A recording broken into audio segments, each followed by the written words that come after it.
বন্ধুরা, money magnet চ্যানেলে আপনাদের স্বাগত।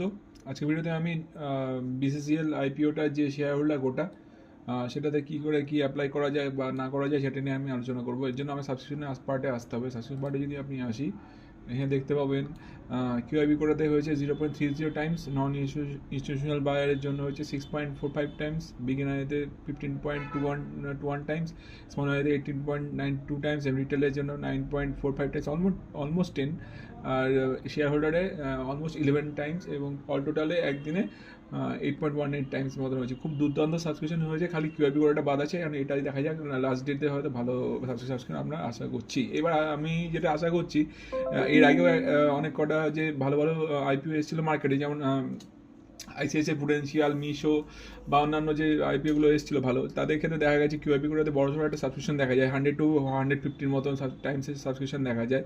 তো আশা করছি এখানেও ওরকম হওয়ার চান্স রয়েছে, এবং রিটেল কোটাতেও একটা বড় সড়ো সাবস্ক্রিপশন হওয়ার চান্স রয়েছে 80 to 90 টাইমসের মতন। এবং শেয়ার হোল্ডার কোটাতেও যেহেতু অলরেডি 11 টাইমস শেয়ার হোল্ডার কোটা অলরেডি সাবস্ক্রাইব হয়ে রয়েছে, সেই জন্য এখানেও আমি 20 টাইমস বা 30 টাইমস বলা ভাবছি না, আমি ভাবছি 50 টাইমসের মধ্যে সাবস্ক্রিপশন হওয়ার চান্স রয়েছে।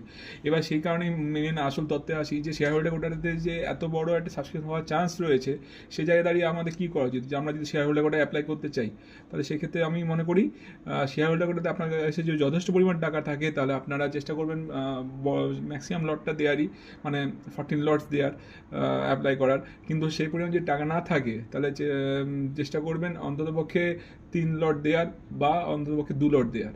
যাই হোক, এবার আসল কথায় আসি। এবার যেহেতু সাবস্ক্রিপশন আমার মধ্যে 40 থেকে 50 গুণ শেয়ার হোল্ডার কোটায় হতে যাচ্ছে, সেই কারণেই আশা করছি এখানে প্রফেশনাল বেসিসে আর অ্যালটমেন্ট হওয়ার চান্স থাকবে না, লটারি বেসিসেই হবে শেয়ার হোল্ডার কোটাতে।